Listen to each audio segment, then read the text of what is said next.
Welcome to the Foundation series, where we explore startup compensation with top minds in the industry. You'll hear from heads of people, from founders and VCs on how to drive results through startup compensation strategies and practices.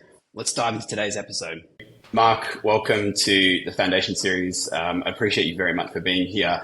For those who don't know, Mark is my former leader from a stint at Oyster, which I look back on fondly. It was definitely one of the more insane periods of my career, but it was also one of the most dynamic, and I certainly took so many lessons from it. And I think in particular, you were absolutely up there as one of the best leaders that I've worked for. And I think I had a lot of lessons that I took from you as well. So I have that to be thankful for, which is part of the reason why I wanted to bring you on today and just unpack the whole topic of compensation, because I think there was a whole range of lessons from Oyster, but I think you can add to that with your experience more broadly within startups. But I might take a second and just ask you, can you introduce yourself a little bit, your background, Sure. and talk a bit about your role at Oyster, please?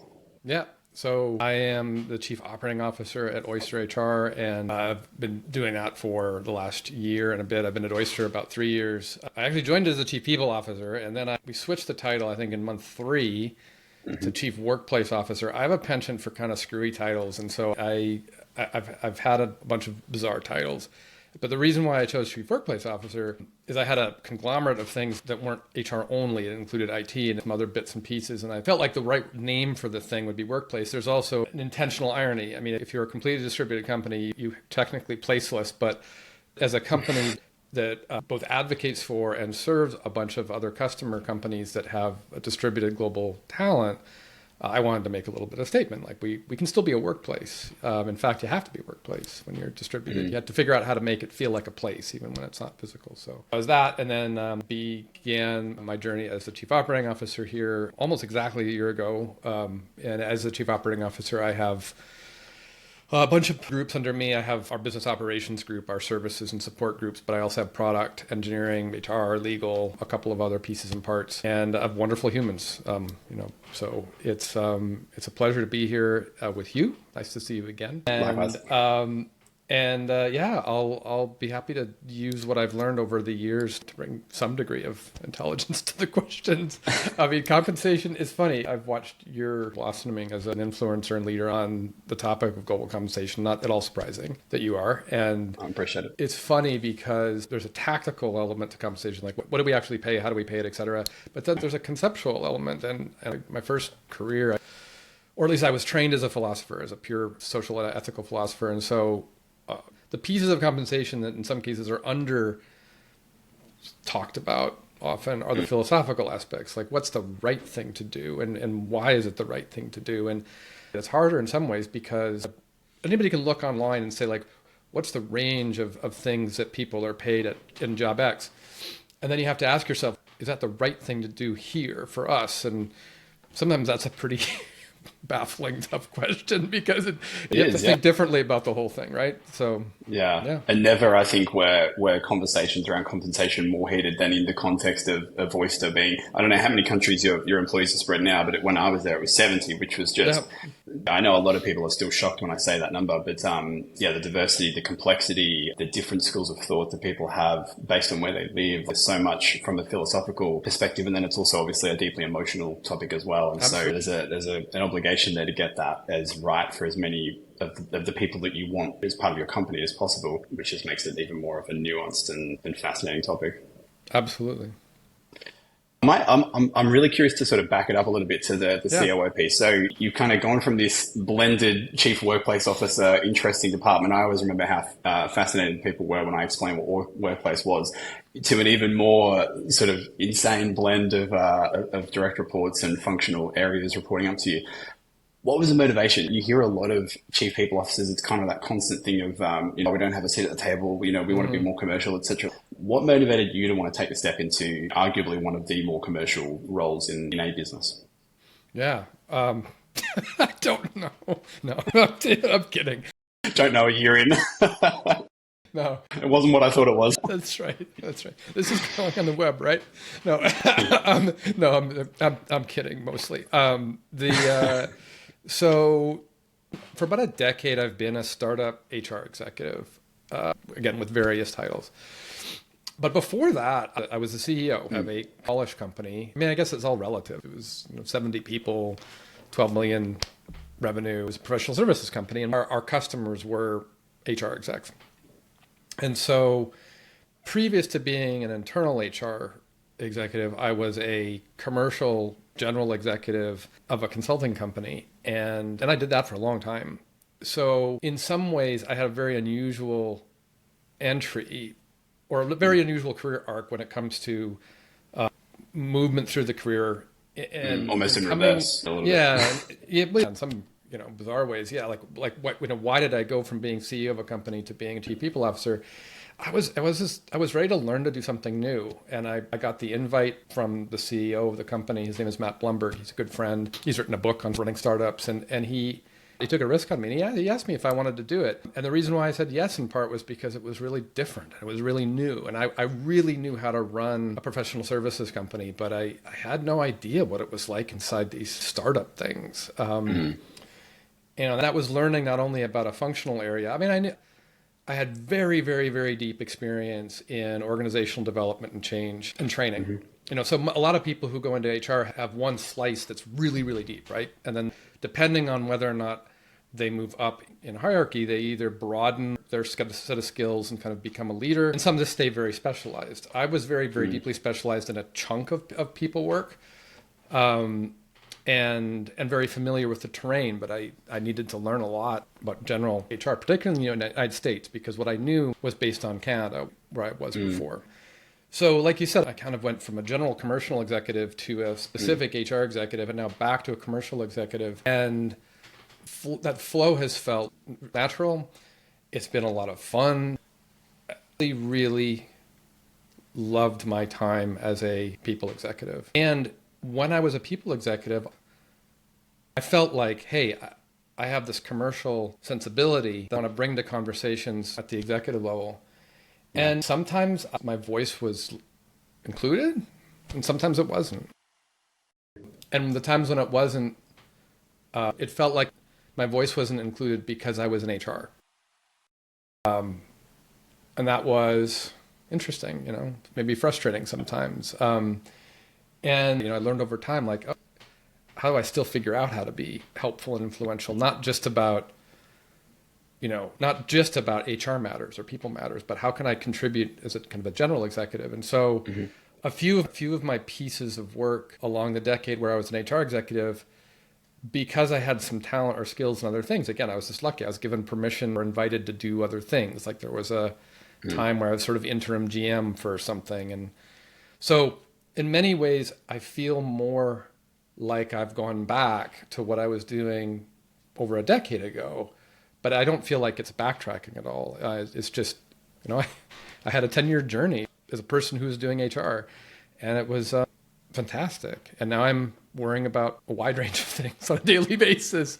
And it feels a little bit more like I've gone back to some of my commercial roots. Interesting. I'm curious about the point that you made that you felt maybe sometimes you didn't have that voice. Is that aspect, do you think, just because of brand HR? Like what do you think led to that default position? Well, there's a lot of media right now on this topic. There's ongoing conversations about HR in the executive room, the degree to which it's given or denied access. And, it's a hot topic, literally, right now and today, and how difficult that is for people. I would say I was curious sometimes about, I'd be in meetings, it'd be a board meeting, and you'd get to the single slide that the people team had of at the back of the deck, a 50-page deck at the very back of the deck. And the single slide would be either one of the two things, either hiring or engagement or both, and you'd beg to get two slides. Like, we want to talk about hiring and engagement. You still have to have it on one slide. I'm mostly joking, but not all that much. And again, this isn't my experience with all the companies I worked for, but it was always like, hey, you get a little bit of time. And there would be times when there'd be a kind of a general business conversation. Sometimes I felt like I could jump in and include myself, and sometimes I just did not. Diagnosing the why is really tricky. And I'm an older white man. And so I have a huge number of advantages when it comes to being in those rooms, because in a lot of those rooms, quote unquote, particularly with venture capital and boards and et cetera, the majority is older white men, or at least white men. So I'm very, very aware of my core advantage in the situation. Yeah, and yet you still had that experience, which is interesting. And I still had that experience. And so given that I still had that experience, and given my professional network of other leaders in HR, I know this is a common experience. Like it's, and like I said, I have all the advantages. You can throw in other things in terms of privilege too. But I still felt, I don't want to say silence, because I think that's a little bit, I don't think I felt that way. But at times, ignored. And sometimes that, and at the times when that happened, how did I reconcile that? I tried to do something that couldn't be ignored, or tried to bring something to the conversation that was not ignorable, because it was that impactful on the business. And sometimes I was successful and sometimes I wasn't. I remember during my time at Oyster, you were always particularly commercially focused, and I found that very refreshing, in contrast with the majority of my experience, not all of my experience, but the majority of it, where I think a lot of the focus we had as a team and as a function was in how we moving the needle on some kind of business result, rather than just, HR for the sake of HR. So you had this arc from CEO to Chief People Officer for a pretty long stint, and then up to COO again. What do you think has that experience made different the next time that you've been in that kind of general management type of role, do you think? Oh, right. Yeah, that's a great question. I don't want to make presumptions because it's my audience, but there are probably some HR people who found me too commercial and or maybe oddly commercial. For me, people and HR work is just like any other function. It has functional similarities to any function, particularly some of the operational functions like legal and finance. Tends to have a centrality, tends to be a shared services. Like you can think about all the functional characteristics. And if you're building one, which is what we're doing in startups a lot, that similarity, but type to type to type, should inform the way you think about it, I believe, because what kind of function are we building? What's the services model? How are we going to develop this? And so I think it's really important for HR leaders to be comfortable as functional architects, especially in companies like Oyster particularly was, where we're building the functions from scratch. Like there's nothing before, and all of a sudden we've got to architect it. So that's similar, and I think that'll always be really important. Somebody on the people team recently said to me something along the lines of, you've stopped speaking as the voice of HR, where before I might have represented what I thought was the voice of the employee to a certain extent. I mean, you never can do that. Anybody who thinks they can do that is smoking something. But I said, well, of course, because it's your guys' job.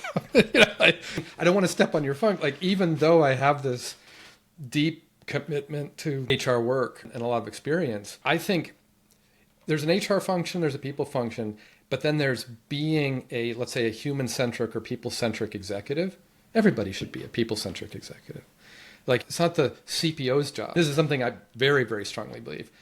If you're hiring, and I've been interviewed in the past by CEOs, and they've made it very clear that what they want to plug in is a person into the chief people officer job who will be the sole designee of somebody talking as if humans mattered in the company. And, when it should be something that the entire exec... It's a terrible way to run a company, frankly. Yeah. Like it's it's like HR being responsible for culture, right? Like your score there is an indication of your effectiveness as a function.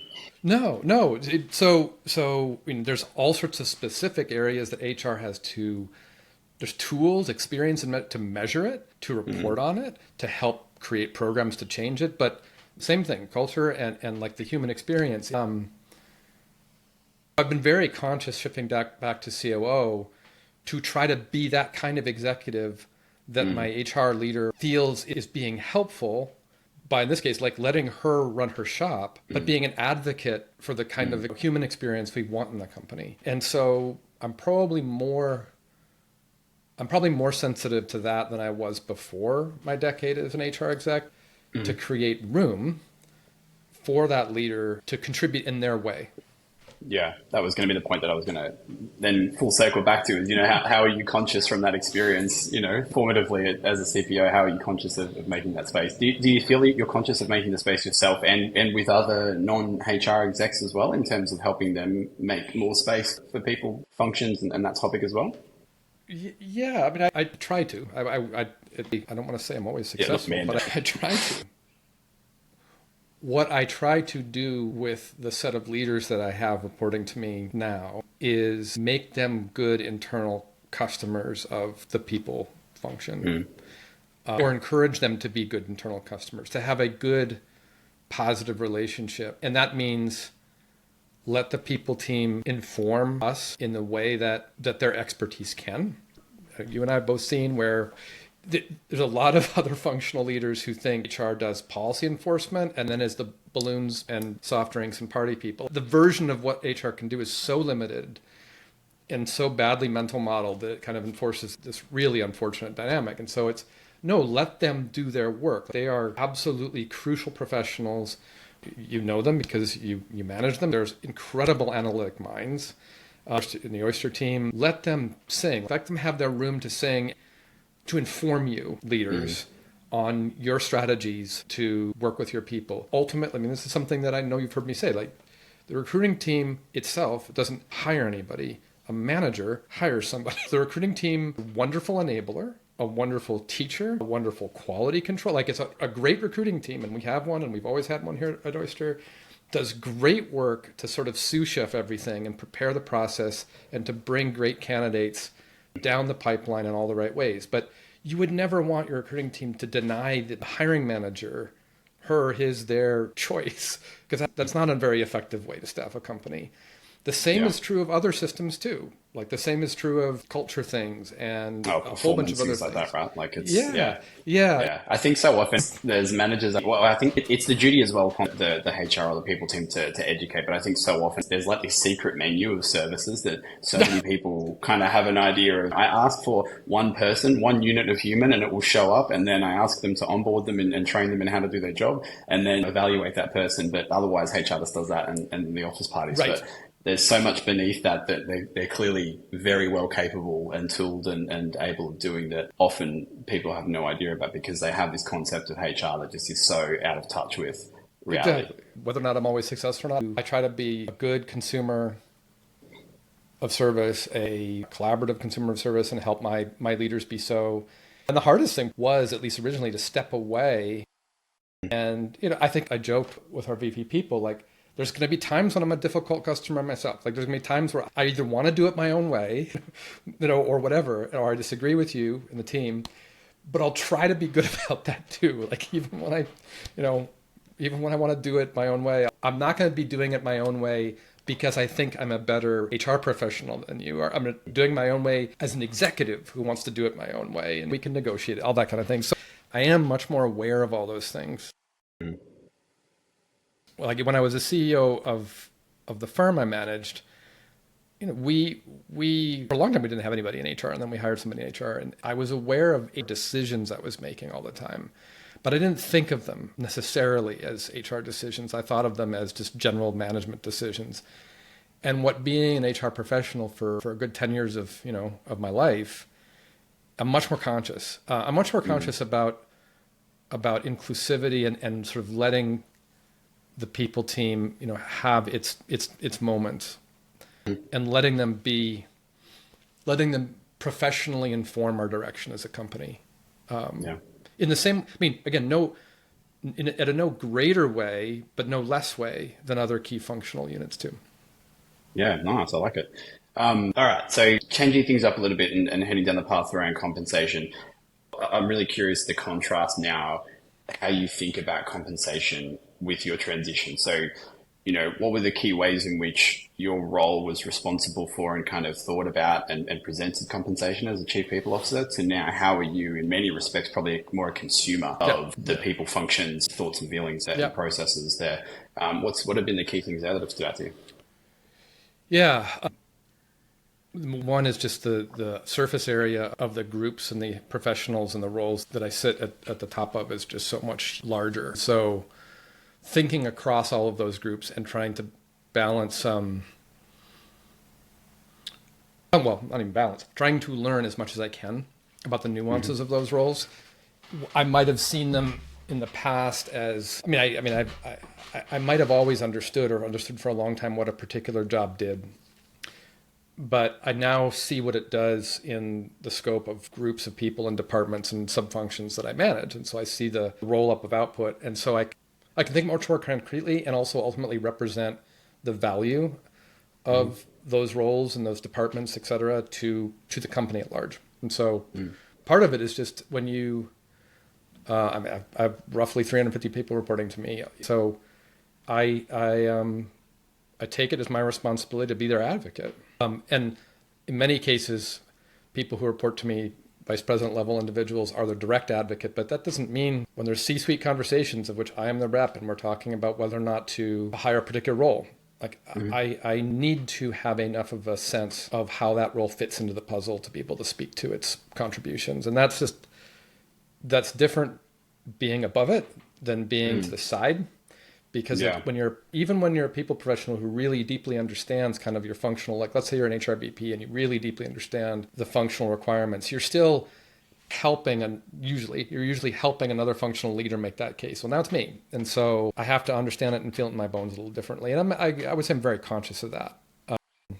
Some of the hardest things to do are rationing exercises of one kind or another. So when you have, let's say for 10 groups of sub-functions, you have only 5 roles in a certain period of time, like in a quarter to hire, or you have 5 roles worth of budget. Where do you even start? Like, where do you even start to figure out? And what I generally do, and at least works for me, is rather than try to make those decisions in an individualized way, I try to chair a really effective leadership committee, and effectively, which is my reports, and say, hey, everybody, this is what we've got. We have less than we want. We have less than you probably feel you need. So how can we all agree on the right thing for the business? And if I know that my direct reports, which cut across a whole bunch of different functions, all come to agreement about who needs what and why, not always, but 9 times out of 10, it's going to be the right call. Are there cases where I might have to veto? Absolutely. But I think there's a myth that we propagate in business that's sort of the mighty executive myth, where it puts executives up as like sole, and we do it to ourselves. Like we have images of tech leaders who run around making decisions very, very down deep in their organizations all the time. Sometimes probably perfectly fine because they're geniuses. I'm not a genius. And so what I try to do is create commitment through transparency. And so, that's different than advising, right? So to your question, like as an HR executive, I might be brought into the CEO's meeting of their directs and advise.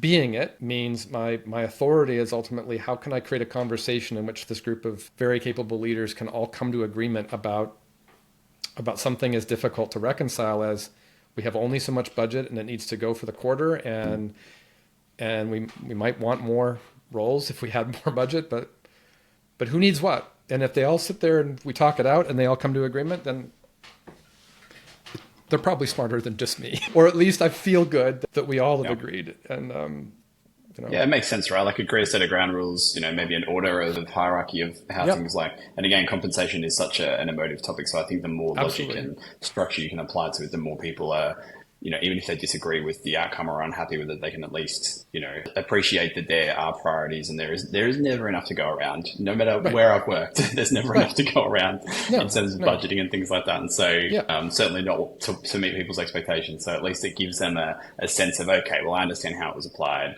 And they've kept to that. They've said that, and they've stuck with it. So, okay, let's move on. Absolutely.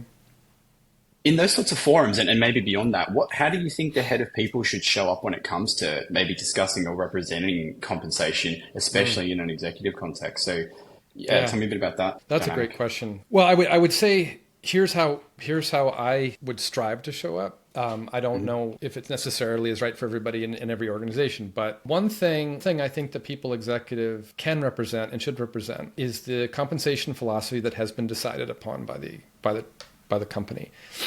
Sometimes they are the architect of that philosophy. Sometimes they're not. Sometimes they're a key contributor. Sometimes they're a sole contributor. Sometimes they're a partial contributor. It doesn't matter. But once it's decided, I think it's a really important role for the head of people to be the person who keeps bringing everybody's eyes and ears back to it. Like this is what we decided are our rules of the road. And if we want to try to compensate fairly, part of fairness is consistency. If we told everybody this is the way we're going to pay, you better pay in accordance to what you've told people. That's I think absolutely the CPO's job. And if necessary, standing up on something and banging something, like whatever it takes to get heard on that adherence to what we've decided is really important. It's very similar to the CFO's role with budgetary matters. Like companies are going to break budgets all the time, right? It's normal. But the CFO is there to say, hey, I need to remind us all that we have this framework that says we got to be between X and Y. Here's how we're agreeing to it.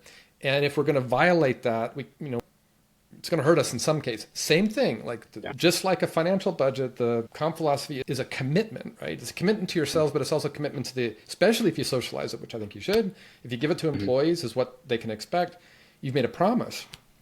So the CPO should be the champion of kind of calling everybody to that. And that's necessary, like holding them, like, look, this is what we said. Being accountable to it. That's right.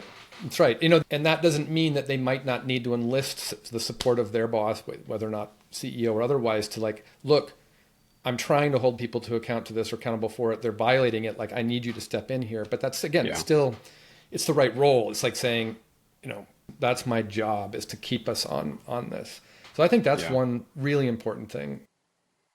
One of the things I remember fondly is having those conversations, helping defend, be accountable to the document or the philosophy that you've developed.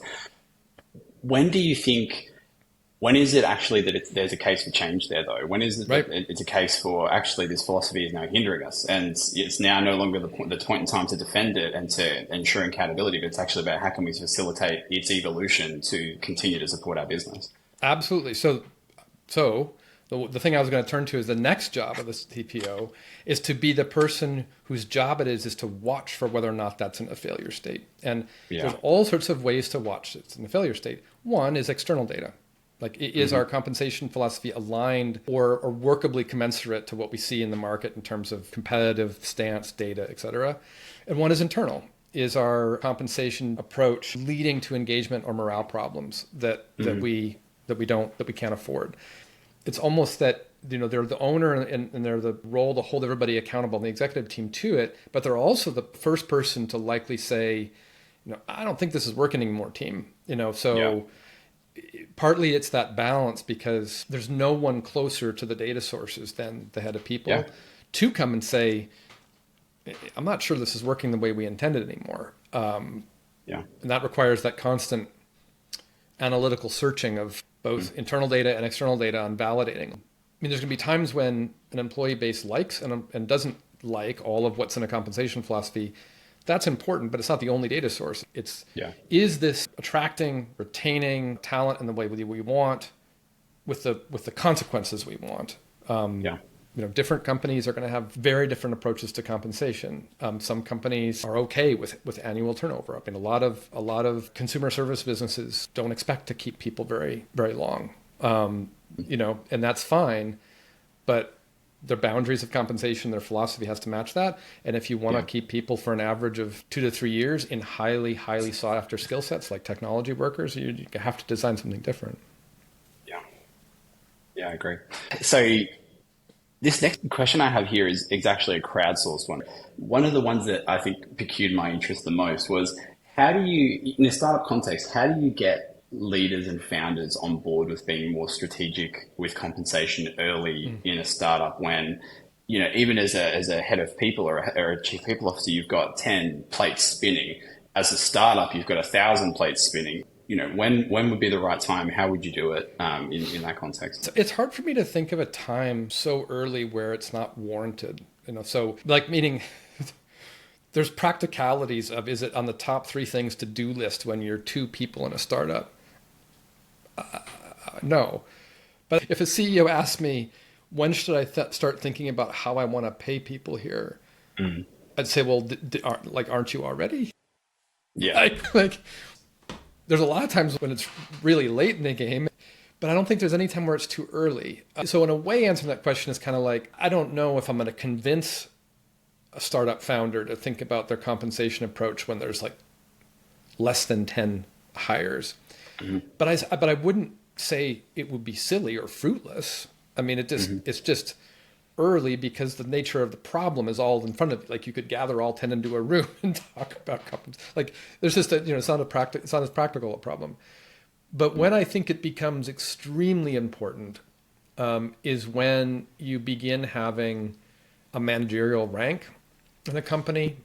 And that managerial rank has to also believe that there's a degree of equitability or fairness of process across a company, because your employees are going to believe that you're fair on the basis of their direct experience of having something done to them or not. And it's, as a startup founder, you can kind of control that by brute force. I've seen founders who are good and generous people still like control the experience of compensation. Compensation, as we know, is like, it's not just a thing you do, it's an experience of something. Like, do I feel well compensated? I can tell somebody they ought to feel they're well compensated until I'm blue in the face, but they have to actually feel well compensated. And that's the rub that all HR people in compensation know. It's like, it's an experience of something. So I've seen founders like handle it themselves up to a certain point and have people be okay because they trust the founder. If they trust the founder, they trust that even if the founder isn't very transparent, they trust that the founder is going to, do it right or do it okay. And sometimes that trust is well placed and sometimes it's not. And then, everybody goes home kind of burned about it. But there's a point when the founders can't possibly do that anymore because they just don't know everybody anymore. So it certainly can't be fair even if they wanted to be fair. And at that point, you start having a managerial rank. And at that point, when you really start having some professional managers between, say, the founding team and the line, it's extremely important because otherwise you're going to have this functional pay by function and pay by functional leaders predilections effect, which is really problematic. Because then systemic bias enters in.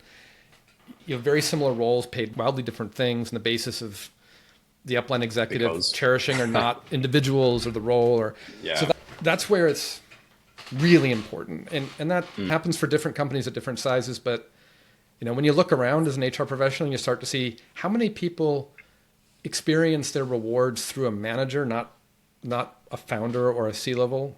That's when you really thresholds. I think so. Yeah, interesting. There's a nice segue there into my next question, which is around performance. So I think the past year in particular, the sentiment across the industry has been that a lot of businesses are tightening their belt. There's obviously been a lot of layoffs in the last few past years. Companies at least saying they're taking a closer look at performance. They're kind of, I think it was Meta we're in this year of efficiency, those sorts of terms flying around. We're past that zero interest rate phenomenon era. For companies that are thinking, okay, how can we use compensation as a lever to drive performance? What are some of the strategies or the practices that they should be looking to? And maybe what are some of the ones that they shouldn't be? Because I think there's been some terrible ones we've heard of as well. No, well, I mean, it depends. Again, it depends on what kind of company experience you want. But I think you just gain so much by trying to be consistent and clear and as transparent as possible about what you intend to pay for certain jobs. And for the most part, not mucking or fussing around with it, like not bargaining upon entry, and so generally speaking, like just generally speaking, here's the value of X role at this company, and and here's what we can pay, and here is the conditions under which we make that more, and the conditions under which we make that more can be driven by your performance, like you are outdistancing what we thought that role was, and that could be within a banding framework or something else. It could be within a promotion framework. But to be really clear between this is more money because you are exceeding expectations for what we have in that role versus this is more money, which would be a performance-based question. Like, you're doing really well, therefore, we're going to pay you more because either the role itself, you've moved up, you've been progressed, promoted, etc. If you have a banding framework, you make the criteria for performance advancement as absolutely clear as possible. And so you try not to muck together, which I think a lot of companies do. This is more money because the market has shifted in a certain way, or this is more money just because we give more money at this particular time, or because I'm worried that you might leave otherwise, versus we're going to give you more money because the market has shifted and the job is worth more, or we're going to give you more money because your performance has outstripped the expectations of role. And regardless of how you think about those two things, to be really intentional and clear that they're different. Because I think when people don't know, like, I just got more money, I have no idea why. I'm going to take a guess, and I'm going to say at least 80% of workers in our segment, like in the tech segment, often have no idea why they got more money. Mm-hmm. Not really. I'd say it's a status quo, right? Yeah. And they might be happy they got more money. Like the irony is, I got more money, so I'm not really going to complain. But they don't know why. And that's a real company cultural miss, because then you're not teaching the company about, again, you're not teaching the company about how you compensate, which means even if they got more money, somebody who didn't get more money and the person who did doesn't even know why is certainly not going to know why they didn't. And therein lies a lot of the source of compensation problems, and people who are like, nobody knows why they get more money here. And if I didn't get more money, there's no logic at all. So the clearer and the more delineated I think a company can be, the better. I mean, I'm not going to name names, but there's a company not far away from where I am in the States that has said, if you are a distributed worker, you're not eligible for promotions, and so you're not eligible for salary increase, et cetera, et cetera, et cetera. It's a way to control a population of people through the thing that hurts them the most, like the ability to earn more money, but kind of in a backhanded way. And so I have to imagine they want to use that as a mechanism to force people to come back into office, because who wants to know that they're capped forevermore, no matter what they do? But why don't you just tell people, if they don't come back into office, they're fired? I mean, it seems like a senselessly... It's a roundabout sort of incentivization. Companies have to manage performance. I mean, just like sports teams or anybody, like, people are going to make the team. They're going to get cut from the team. I mean, we are professionals. As professionals, we have to understand that when we consistently can't perform to our job, we ought to expect that we are fairly asked to leave. So, in the business environment, that's something that's going to happen. But just do it straight up. Like, do it straight up.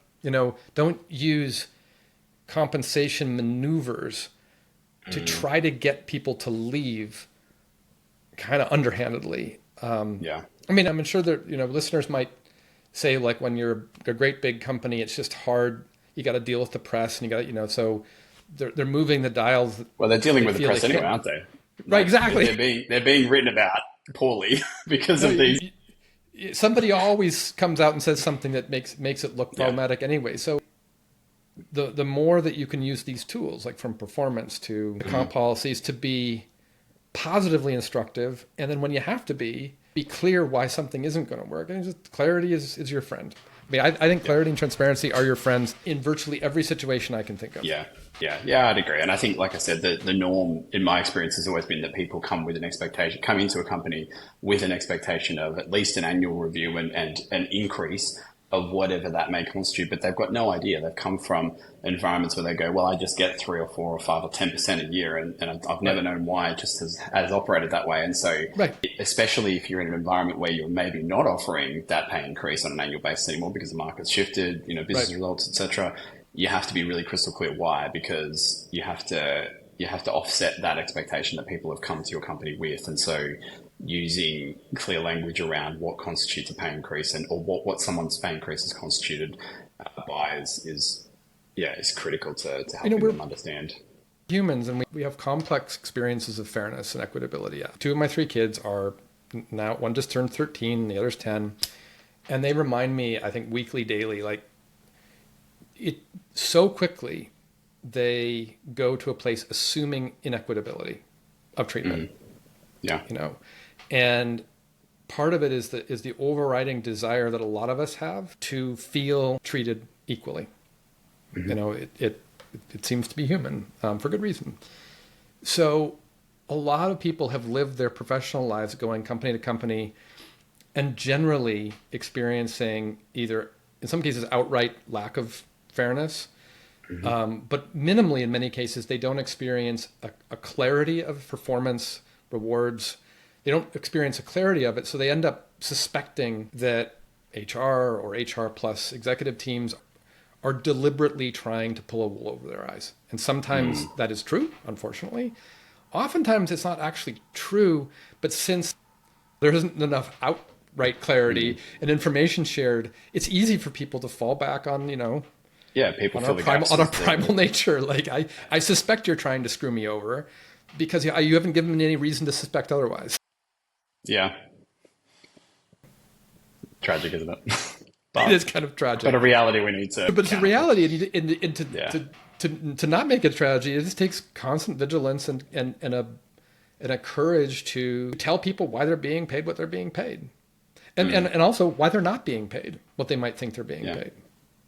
But we've kind of talked around the topic of actually speaking about pay. And I think one of the hardest things companies and the companies face is helping their managers speak about pay, empowering them to speak about pay, rather than maybe those conversations being funneled back to the people team.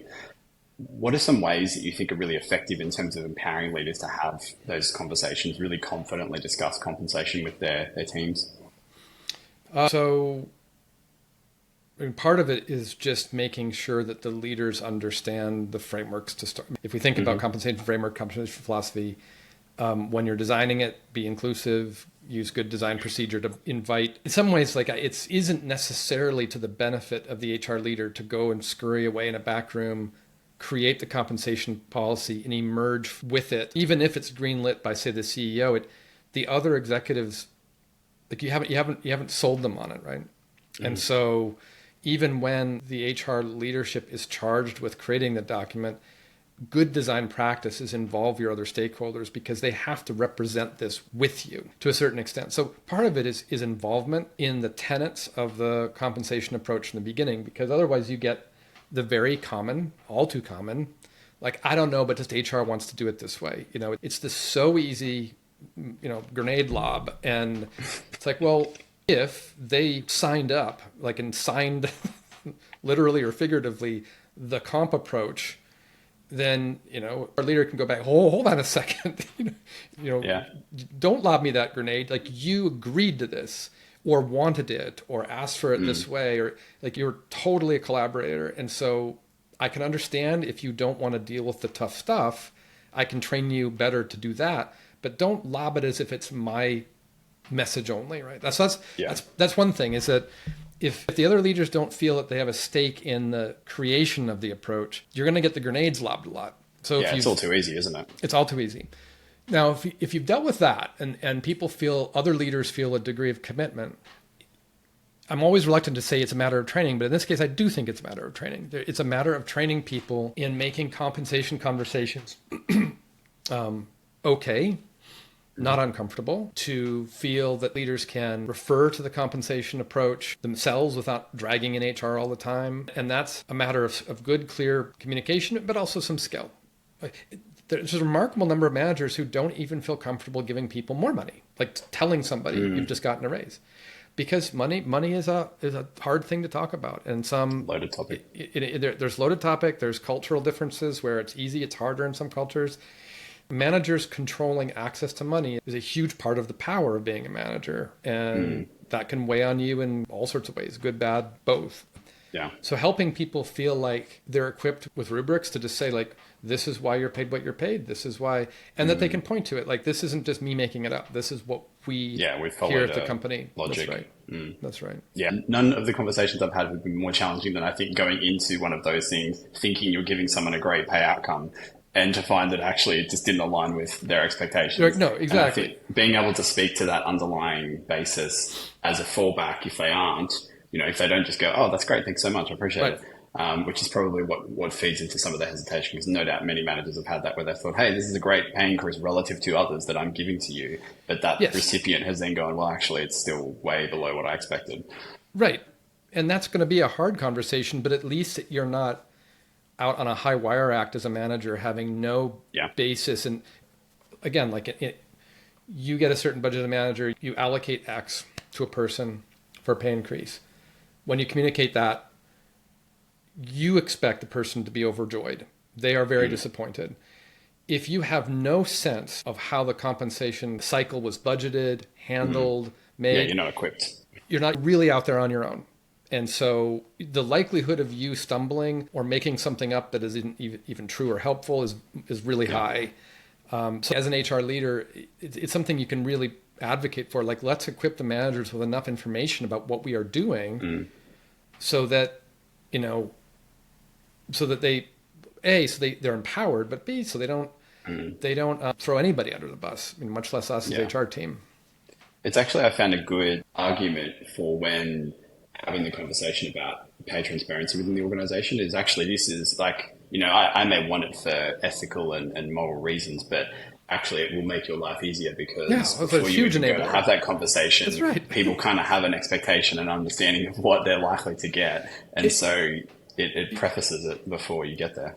Well, it also does a remarkable thing, which it means that there's no information power gap between the manager and the employee. And so when a manager says, kind of with a sly smile, like, this is a really good increase, and you don't know whether or not it is or not as an employee, like you have to either believe it, doubt it, but the likelihood of not being entirely sure and operating with a little bit of a funny story in your head is much higher.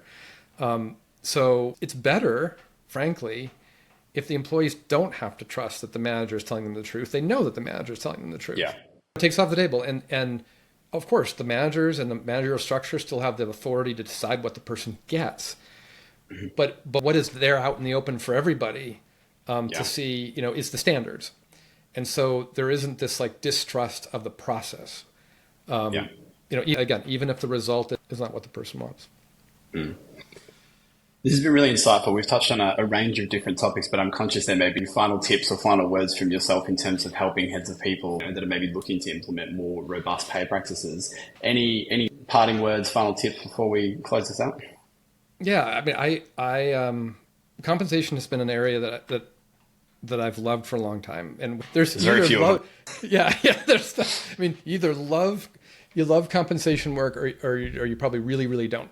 Why do I love it? I love it because it has a strong ethical dimension, and you have to really think about what you're trying to do culturally, in thinking about how you architect the policies, how you communicate the policies, how you train the policies. And you'd probably be in the wrong businesses if, as a compensation professional, you want everyone to be pleased with their outcome. That is not a good gauge for success.